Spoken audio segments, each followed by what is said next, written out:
नमस्कार दोस्तों, Bodhi thinks by YouTube channel में आपका दिल से स्वागत है।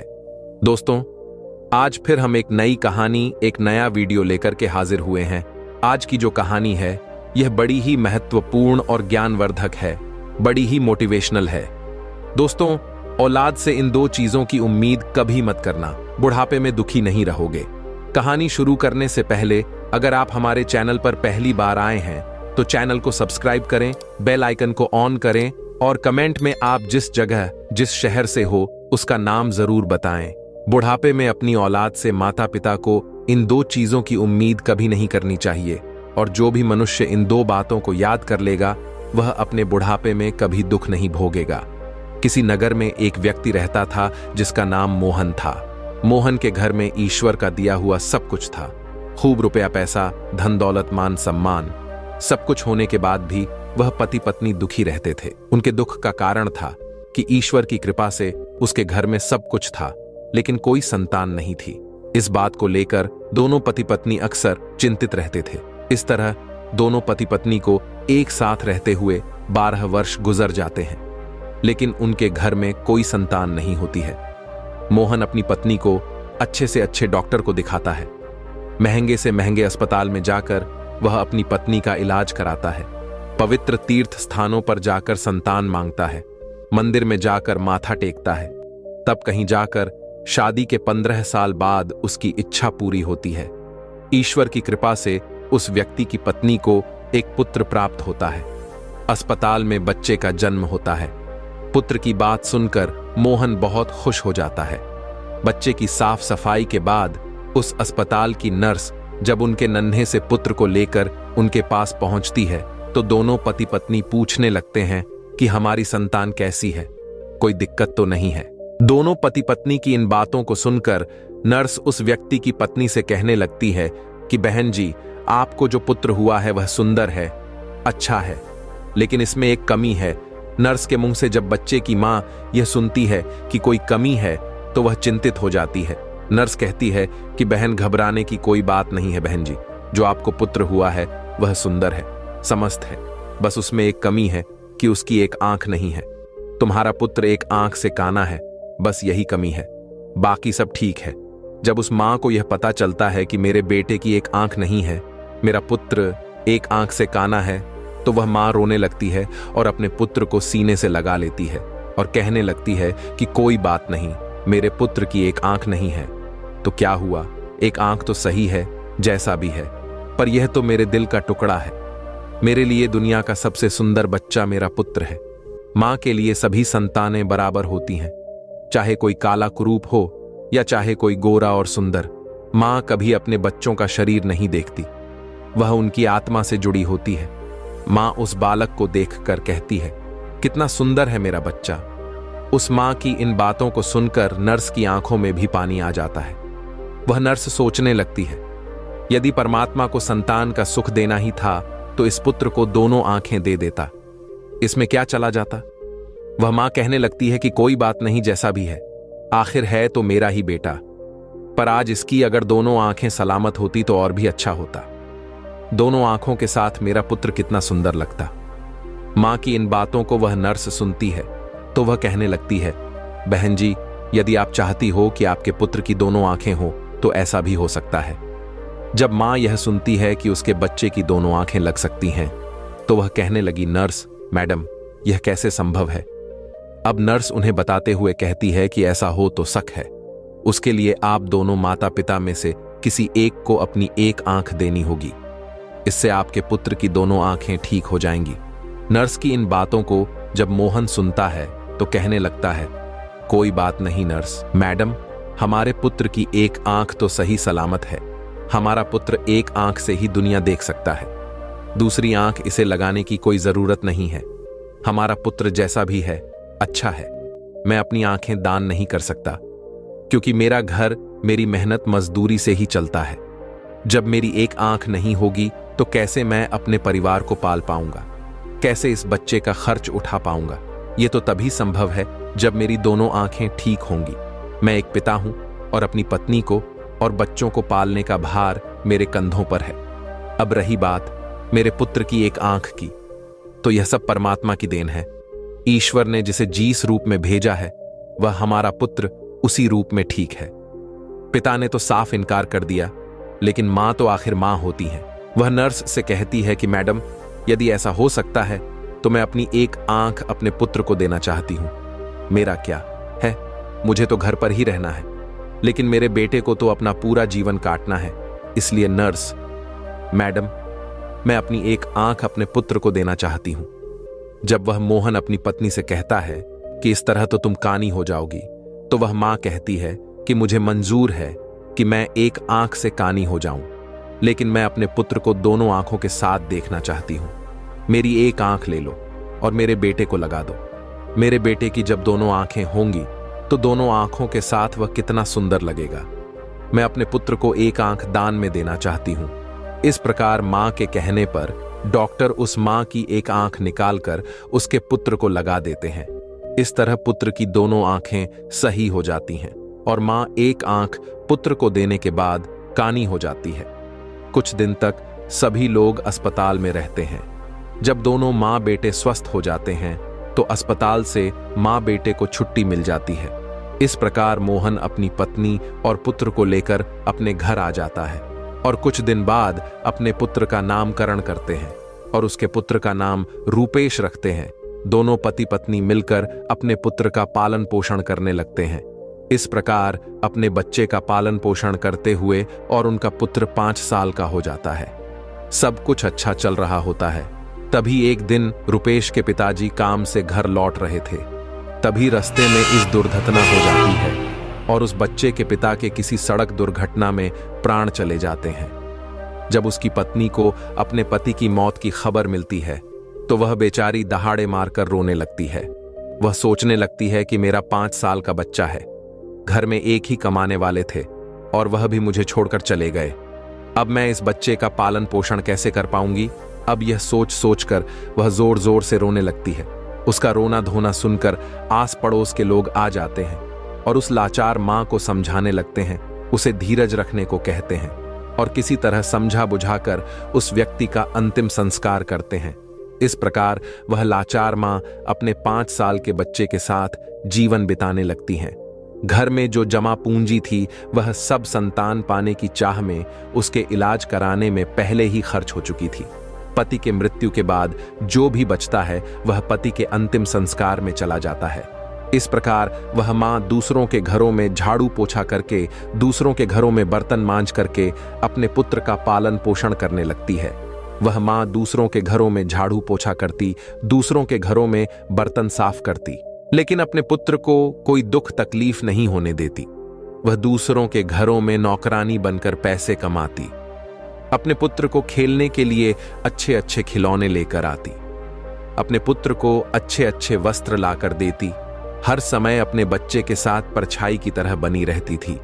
जब उसका बेटा थोड़ा और बड़ा हो जाता है, जब वह पुत्र 6 साल का हो जाता है, तो एक दिन वह मां अपने बेटे को लेकर एक विद्यालय में पहुंचती है और उस विद्यालय के आचार्य जी से विनयपूर्वक कहती है कि भाई साहब, मुझे अपने बेटे का इस विद्यालय में दाखिला कराना है। वह मां जिस विद्यालय में अपने बच्चे का एडमिशन कराने जाती है, वह विद्यालय उस नगर का एक प्रसिद्ध विद्यालय होता है।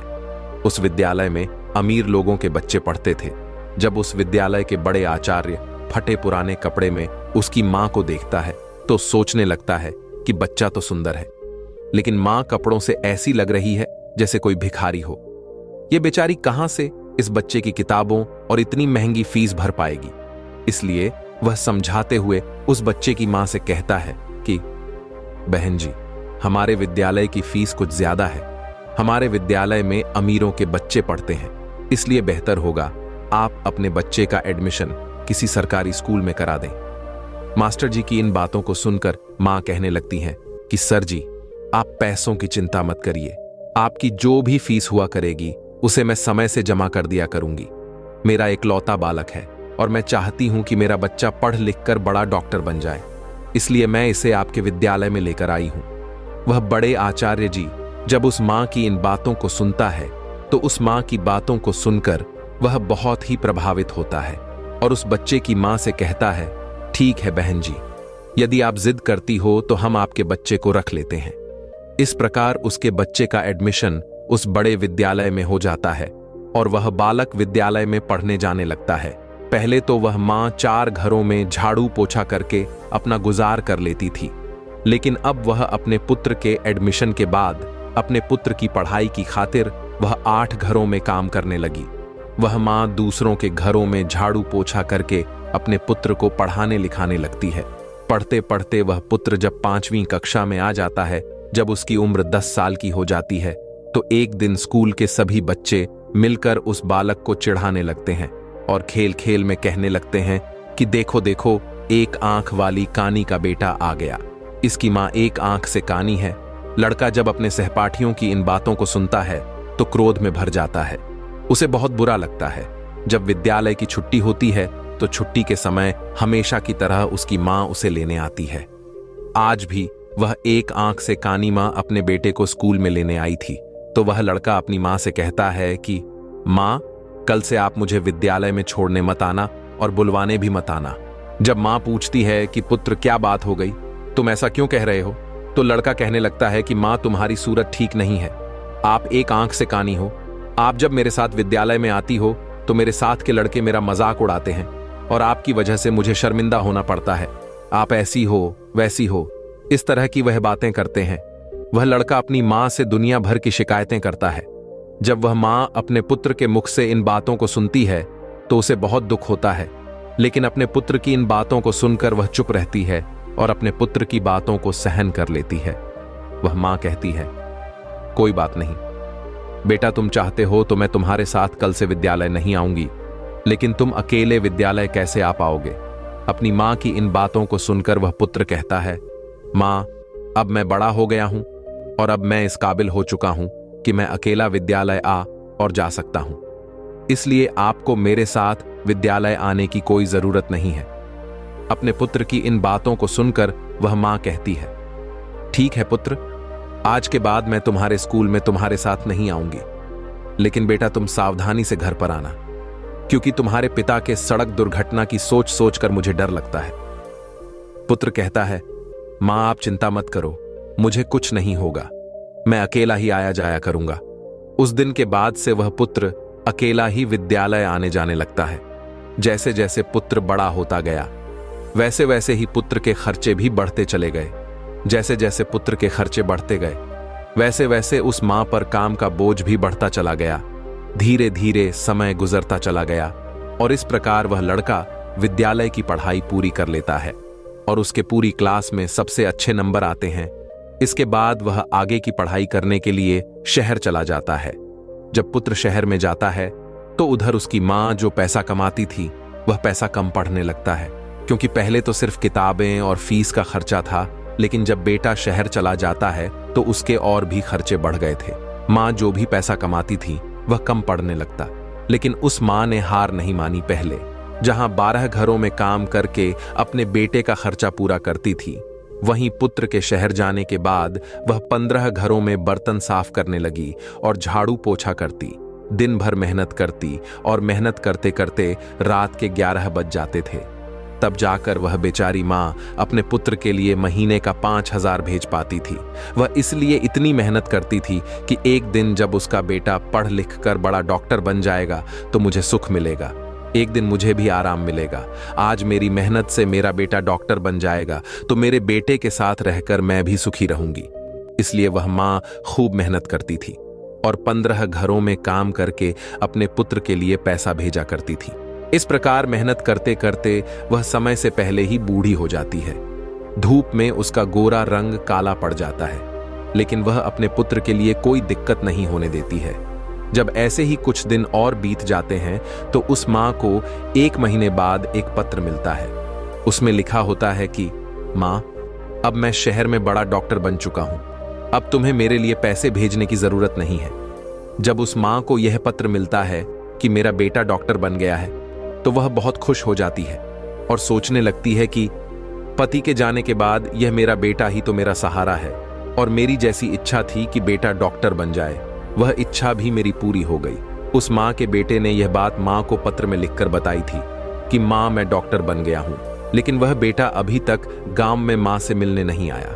जब उस बूढ़ी माँ को यह पत्र मिलता है तो वह बूढ़ी माँ पूरे गांव में मिठाइयां बांटती है और सारे गांव के लोगों को बड़े गर्व से बताती है कि उसकी मेहनत सफल हो गई। उसका बेटा अब डॉक्टर बन चुका है। इस प्रकार वह माँ अपने पुत्र के गांव आने का इंतजार करने लगती है। वह माँ सोचने लगती है कि मेरे बेटे को शहर गए हुए बहुत समय बीत चुका है, अब वह डॉक्टर बन गया है तो वह मुझसे मिलने के लिए गांव जरूर आएगा। तब मैं अपने पुत्र की आरती उतारूंगी। हर दिन वह इंतजार करती है कि आज मेरा पुत्र आता होगा। किसी की गाड़ी घर के सामने से निकलती तो वह माँ दौड़ करके घर के बाहर जाती। उसे लगता है उसका पुत्र आया होगा। इस तरह इंतजार करते करते उसे कई दिन बीत गए। रात में उस माँ को नींद नहीं आती थी। वह सोचने लगती कि जाने क्या मजबूरी है, मेरा बेटा मुझे लेने क्यों नहीं आया, कब मुझे अपने साथ ले जाएगा। अब वह दिन नहीं आएंगे कि मैं दूसरों के घरों में बर्तन साफ करूं, दूसरों के घरों में झाड़ू पोछा करूं। अब तो मैं आराम से बैठकर अपने बेटे की कमाई खाऊंगी। अब तो मेरे बेटे के घर में नौकर चाकर भी होंगे, गाड़ी बंगला भी होगा। अब मेरे दुख के दिन बीत चुके हैं। इसी तरह वह माँ सारे दिन तरह तरह विचार करती रहती है। इस तरह उस माँ को अपने बेटे का इंतजार करते हुए 1 साल बीत जाता है, लेकिन वह बेटा 1 साल में एक दिन भी माँ के पास नहीं आता है। फिर एक दिन उस माँ के पास बेटे का दूसरा पत्र आता है। उस पत्र में लिखा होता है कि माँ, मेरी शादी हो गई है और तुम्हें पता है जिस लड़की के साथ मेरा विवाह हुआ है वह बहुत ही अमीर घर की है। जिस लड़की से मेरा विवाह हुआ है वह एक बहुत बड़े डॉक्टर साहब की बेटी है। मैंने प्रसिद्ध डॉक्टर की बेटी के साथ अपना विवाह किया है। मेरी पत्नी बहुत ही सुंदर है। जब वह माँ उस पत्र में लिखी बातों को पढ़ती है तो उसकी आंखों से आंसू की धारा बहने लगती है। उसे बड़ा ही दुख हुआ, क्योंकि माँ तो सोच रही थी कि अब बेटा डॉक्टर बन गया है तो मेरे बेटे के लिए अच्छे अच्छे रिश्ते आएंगे, मैं अपनी पसंद की लड़की के साथ अपने बेटे की शादी कराऊंगी। लेकिन उस पत्र को पढ़कर उस माँ के सारे अरमान धूल में मिल जाते हैं। वह माँ सोचती है कि हे भगवान, मैंने ऐसे कौन से पाप किए थे, ऐसी मुझसे कौन सी गलती हो गई जो मुझे इतनी बड़ी सजा मिल रही है। हर माता पिता का सपना होता है कि मैं अपने हाथों से अपने बेटे को दुल्हा बनाऊं, अपने हाथों से अपने बेटे को सजाऊं और अपना आशीर्वाद देकर अपने बेटे की शादी करूं। लेकिन मेरे पुत्र ने तो अपनी शादी में मुझे बुलाया तक नहीं, मुझे बताया तक नहीं और विवाह कर लिया। क्या मैंने यही दिन देखने के लिए अपने पुत्र को पढ़ा लिखाकर इतना बड़ा किया था? इसके लिए मैंने इतनी मेहनत मजदूरी करी थी, दूसरों के घरों में झूठे बर्तन साफ किए, मेहनत मजदूरी करके पढ़ाया लिखाया, उसे इस लायक बनाया। क्या मेरा इतना भी अधिकार नहीं था जो मुझे मेरे बेटे ने अपनी शादी में भी नहीं पूछा? अब शादी करने के बाद पत्र लिखकर बता रहा है कि माँ, मैंने शादी कर ली। यह सोच सोच कर वह माँ पूरी रात आंसू बहाती रही। इतना होने के बाद भी माँ अपने पुत्र को दुआएं देती रही। रोते रोते वह सो जाती है। फिर भी उस माँ के मुंह से अपने बेटे के लिए आशीर्वाद ही निकलता है। कहती हैं, कोई बात नहीं बेटा, तुमने बिना बताए शादी कर ली, लेकिन मेरा आशीर्वाद तुम्हारे साथ है। अब माँ सोचती है कि मेरे पुत्र ने विवाह तो कर लिया, उसकी पत्नी भी आ गई। अब हो सकता है कि मेरा बेटा और बहू दोनों मिलकर मुझसे मिलने मेरे घर आए। मैं अपनी बहू को देखूंगी, बहू मेरे पैर दबाएगी, मैं अपनी पुत्र वधू को आशीर्वाद दूंगी। यह सोच सोचकर वह माँ अपने बेटा और बहू का इंतजार करने लगती है। इस तरह उस माँ को अपने बेटा और बहू का इंतजार करते करते 1 साल निकल जाता है। लेकिन 1 साल बीतने के बाद भी उससे मिलने बेटा नहीं आता है और न बहू आती है। फिर कुछ दिन बाद उस माँ को तीसरा पत्र मिलता है जिसमें लिखा होता है कि हे माँ, अब तुम दादी बन गई हो। भगवान की कृपा से हमारे घर बेटा आया है। जब यह खबर उस माँ को मिलती है तो उसका धैर्य जवाब दे जाता है, उसकी सहन शक्ति जवाब दे देती है। जिस माँ का पुत्र बड़ा डॉक्टर बन जाए, विवाह कर ले, उसका बेटा हो जाए और उसकी माँ को पता ना चले तो उसके दिल पर क्या बीतेगी।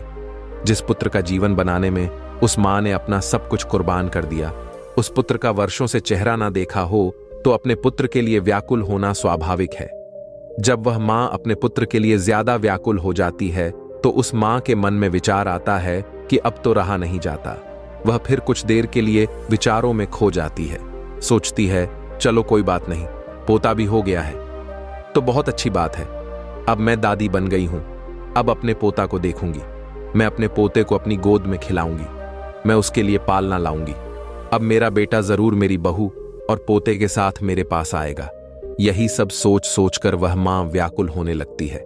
जब इंतजार करते करते उस मां को 7 महीने बीत जाते हैं और जब उस मां से मिलने कोई भी नहीं आता है तो उस मां के सब्र का बाण टूटने लगता है।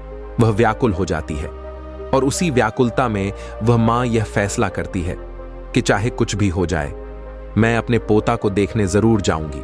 यह निर्णय करके मां अपने बेटा और बहू से मिलने के लिए शहर के लिए चल देती है।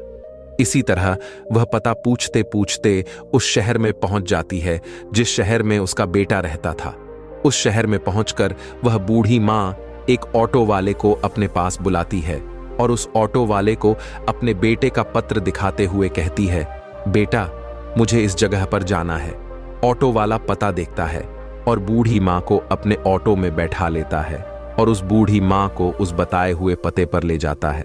कुछ समय के बाद वह ऑटो वाला बूढ़ी मां को लेकर बड़े डॉक्टर के बंगले पर पहुंच जाता है और बंगले के सामने अपना ऑटो खड़ा कर देता है और माताजी से कहता है कि मां जी, आपने जो पता दिखाया था आप उस पते पर पहुंच चुकी हैं। ये जो सामने बंगला है यहीं रहते हैं डॉक्टर साहब। वह मां उस ऑटो वाले को किराया देती है और अपना झोला उठाकर बंगले की तरफ चल देती है।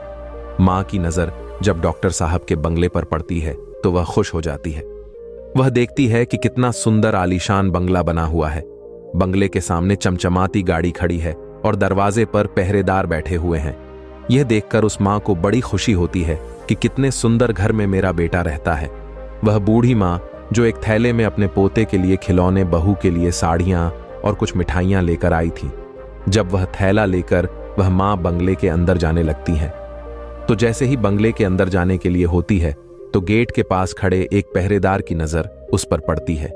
पहरेदार देखता है कि फटे पुराने कपड़े पहने एक काली कलूटी बुढ़िया जो एक आंख से कानी है बंगले के अंदर घुसे जा रही है। जब वह पहरेदार उस महिला को देखता है तो कहने लगता है कि तुम्हें किससे मिलना है, इस तरह अंदर कहां चली जा रही हो पहरेदार के। जब यह शब्द उस मां के कानों में पड़ते हैं तो वह मां एकदम से रुक जाती है और चपरासी से कहती है कि यहां पर मेरा बेटा रहता है, मेरे बेटे का पुत्र हुआ है, इसलिए मैं अपने पोता को देखने आई हूं। पहरेदार उस मां को डांटते हुए कहता है, बुढ़िया तूने कभी अपनी शक्ल देखी है? तुम्हें पता है कि यह किसका बंगला है? यह एक बड़े डॉक्टर साहब का बंगला है। तब वह बूढ़ी मां कहने लगती है, मुझे पता है यह डॉक्टर साहब का बंगला है और जो तुम्हारे डॉक्टर साहब हैं वही मेरे पुत्र हैं। वह पहरेदार कहने लगता है, अरे यह बुढ़िया, तुम गांव देहात की महिला ना, तुम्हारे कपड़े ठीक है ना तुम्हारी शक्ल ठीक है। डॉक्टर साहब तुम्हारे बेटे कैसे हो सकते हैं? जब यह बात पास में खड़ा हुआ एक दूसरा पहरेदार सुनता है तो वह भी उस मां के पास पहुंचता है। जब उसे पता चलता है कि यह बुढ़िया कह रही है कि यह डॉक्टर साहब की मां है तो वह पहरेदार उनसे पूछने लगता है कि मां जी, आपके पास कोई प्रमाण है जिससे हम पता कर सके कि आप हमारे डॉक्टर साहब की मां हो? जब वह मां उस दूसरे पहरेदार की इन बातों को सुनती है तो तुरंत ही अपनी साड़ी के पल्लू में बंधा हुआ वह पत्र उस पहरेदार को दिखाती है जो उसके पुत्र ने अपनी मां को भेजे थे। जब पहरेदार उस पत्र को खोलकर देखते हैं और भेजने वाले का पता देखते हैं तो उस बूढ़ी मां से माफी मांगने लगते हैं और कहते हैं, हे मां, हमें माफ कर दो, हमें नहीं पता था कि आप डॉक्टर साहब की मां हो। वहां मां कहती हैं कि चलो कोई बात नहीं, मैं तुम्हें माफ कर देती हूं, मुझे बताओ कि मेरा बेटा और बहू कहां पर है। तब वह चपरासी दूर से इशारा करते हुए कहता है कि ऊपर जो कमरा दिख रहा है वह आपके बेटे का कमरा है और वह अभी इस समय घर पर ही है। अब वह मां अपना सामान तो नीचे रख देती है कि सामान को तो मैं बाद में ले जाऊंगी, पहले अपने पोता को देख लेती हूं, बहू को देख लेती हूं। बूढ़ी मां अपने पोता को देखने के लिए जल्दी जल्दी सीढ़ियां चढ़ करके घर के अंदर जाती है। जैसे ही वह मां घर के अंदर आती है तो वह देखती है कि घर के आंगन में पालना रखा हुआ है और उस पालने में उनका पोता झूल रहा है। जैसे ही उस बूढ़ी मां की नजर अपने पोते पर पड़ती है तो वह दौड़कर पालने से अपने पोते को उठा लेती है और अपने पोते को सीने से लगाकर दुलार करने लगती है। जब वह बूढ़ी मां अपने पोते को गोदी में लेकर दुलार करने लगती है तो बच्चे की नींद टूट जाती है और वह जोर जोर से रोने लगता है। बच्चे के रोने की आवाज जब पुत्र वधू के कानों में पड़ती है तो वह रसोई से बाहर आती है और सोचती है कि ना जाने मेरे बच्चे को क्या हो गया, इतनी तेज क्यों रो रहा है। जब वह रसोई से निकलकर आंगन में आती है और अपने बच्चे को एक भिखारी जैसी दिखने वाली बुढ़िया के हाथों में देखती है तो वह चिल्लाने लगती है।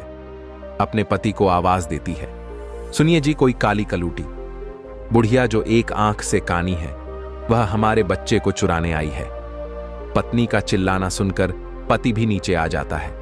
पति के आते ही बहू अपने बच्चे को बूढ़ी मां से छीनकर अपने सीने से लगा लेती है और अपने पति से कहती है कि तुमने घर में कैसे चपरासी रखे हैं, कोई भी हमारे घर में घुसा चला आता है।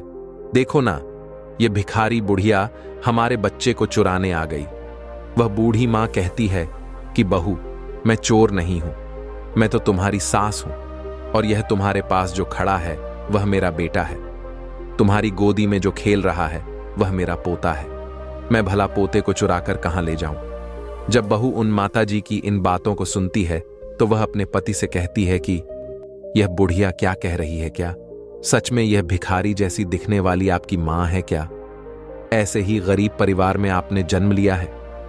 मुझे पहले तो कभी आपने बताया नहीं कि आपकी कोई मां भी है। जब बेटा अपनी पत्नी की इन बातों को सुनता है तो कहने लगता है कि यह बुढ़िया झूठ बोल रही है, यह मेरी मां नहीं है, मेरी मां तो अब इस दुनिया में ही नहीं है। अपने बेटे की इन बातों को सुनकर मां को बहुत धक्का सा लगता है। वह मां एकदम से रोने लगती है और कहने लगती है कि बेटा, तू कैसी बातें करता है। मैं तो रोज घर के दरवाजे पर बैठकर तेरी राह देखती रहती थी कि मेरा पुत्र आएगा, लेकिन तू तो आया ही नहीं। जब तू नहीं आया तो मैं खुद तुझसे और अपनी बहू से मिलने चली आई। मुझे अपने पोते को देखने की बहुत इच्छा थी, इसीलिए मैं तेरे पास आ गई हूं। और तू कह रहा है कि मेरी कोई मां नहीं है। वह बहू जब अपने पति से पूछती है कि यह बुढ़िया क्या कह रही है तो पुत्र कहने लगता है, तुम इसकी बातों में मत आओ। मैं कसम खाकर कहता हूं कि यह बुढ़िया मेरी मां नहीं है। अपने पुत्र की इन बातों को जब वह मां सुनती है तो उनकी आंखों में आंसू आ जाते हैं। वह सोचने लगती है कि जिस बेटे को मैंने मेहनत मजदूरी करके पढ़ाया लिखाया, डॉक्टर बनाया, वही बेटा धन और पद के नशे में मुझे पहचानने से इनकार कर रहा है। वह कसम खाकर भी यह मानने को तैयार नहीं है कि यह मेरी मां है, जो पुत्र मेरे जीने का सहारा था, जिसके लिए मैं अभी भी जिंदा हूं, जिसके लिए मैंने अपनी जवानी को कुर्बान कर दिया। वह कह रहा है कि यह बुढ़िया झूठ बोल रही है, यह मेरी मां नहीं है। इस संसार में मेरा एक ही सहारा था, आज तो वह भी छूट गया। वह मां समझ जाती है कि मेरे पुत्र ने बड़े घर की बेटी के साथ विवाह किया है, मेरा बेटा बड़े पद पर पहुंच गया है, इसलिए मुझे पहचानने से इनकार कर रहा है। मां ने कहा, बेटा कोई बात नहीं, मुझे लगा कि तुम मेरे पुत्र हो, इसलिए मैं तुम्हारे पास चली आई, क्योंकि तुम्हारे जैसा एक मेरा भी पुत्र है, जिसे मैंने मेहनत मजदूरी करके डॉक्टर बनाया है, जो मेरे जीने का सहारा था। लेकिन अब मुझे पक्का यकीन है कि तुम मेरे बेटे नहीं हो सकते, मुझसे गलती हो गई है। और इतना कहकर वह मां रोते रोते घर की सीढ़ियों से नीचे उतरने लगती है और सोचने लगती है कि बुढ़ापे में एक ही सहारा था और वह भी आज मुझसे छूट गया। अब किसके सहारे में जीऊंगी? एक आस थी, वह भी टूट गई। वह मां सोचती है कि जिसे मैंने जीवन की खुशी समझा था, जिसको मैंने अपने जीवन जीने का अधिकार माना था, जो जीवन की नया को पार लगाने वाला था, वही इस बूढ़ी जीवन नया को मझधार में डूबा रहा है। इस प्रकार रोते रोते मां भारी कदमों से नीचे उतरने लगती है। अब उनके मन में एक भावना उठती है कि जब बेटे ने ही मुंह मोड़ लिया है तो अब जीकर मैं क्या करूंगी। अब बेटा ही नहीं रहा तो इस जीवन का क्या होगा। इस प्रकार वह मां अपने बेटे के घर से बाहर निकल जाती है और बंगले के बाहर जो पहरेदार का कमरा था वहां पहुंच जाती है और एक पहरेदार को अपने पास बुलाकर कहती है, बेटा मुझे एक पत्र लिखवाना है, क्या तुम मेरे लिए इतना कर सकते हो? क्योंकि पहरेदार को तो पहले ही पता था कि यह बूढ़ी औरत डॉक्टर साहब की मां है, इसलिए वह तुरंत ही कागज कलम ले आता है और पूछने लगता है कि बताओ मां जी, मुझे क्या लिखना है। इस तरह बूढ़ी मां बोलती जाती है और वह पहरेदार लिखता जाता है। जब वह पत्र पूरा लिखा जाता है तो वह मां उस पहरेदार से कहती है, बेटा मुझे बहुत जोरों की प्यास लगी है, क्या तुम मेरे लिए थोड़ा पानी ला सकते हो? उस मां के कहने पर पहरेदार तो बूढ़ी मां के लिए पानी लेने चला जाता है और इधर वह बूढ़ी मां अपनी साड़ी का फंदा पंखे में डालकर और आत्महत्या कर लेती है। जब थोड़ी देर बाद पहरेदार पानी लेकर वापस लौटता है तो कमरे का नजारा देखकर हैरान रह जाता है। पहरेदार देखता है वह माताजी फांसी के फंदे पर झूल रही है। अब तुरंत ही वह जाकर यह खबर डॉक्टर साहब को देता है। इस खबर को सुनकर वह पति पत्नी दौड़े दौड़े उस कमरे में आते हैं। आगे आगे डॉक्टर साहब और पीछे पीछे उनकी पत्नी दौड़ते हैं। जब वह पुत्र अपनी मां को इस हालत में देखता है तो अपनी मां को देखकर उसके पैरों तले जमीन खिसक जाती है। वह पुत्र अपना माथा पकड़ लेता है और माथा पकड़कर जमीन पर बैठ जाता है। वह सोचने लगता है कि मुझे नहीं पता था कि मेरी बातें मेरी मां को इतनी बुरी लगेंगी। मैं तो अपनी पत्नी को झूठी शान शौकत दिखाने के कारण मां को पहचानने से इनकार कर रहा था, इसलिए कह दिया कि मेरी कोई मां नहीं है। मुझे डर था कि मेरी असलियत जानकर मेरी पत्नी मुझे छोड़ ना दे, इसलिए मैंने यह बोल दिया कि मेरी कोई मां नहीं है। लेकिन तुमने तो मेरे झूठ को सच बना दिया। एक बार पुत्र की मजबूरी के बारे में सोचा होता, तभी डॉक्टर साहब की पत्नी की नजर फांसी पर झूलती हुई उस मां के हाथों पर पड़ती है। जब उस बेटे की पत्नी फांसी पर झूलती हुई मां के हाथों में कागज का टुकड़ा देखती है तो वो उस कागज के टुकड़े को बूढ़ी मां के हाथों से लेकर पढ़ने लगती है। पढ़ते पढ़ते उसकी आंखें भर आती हैं।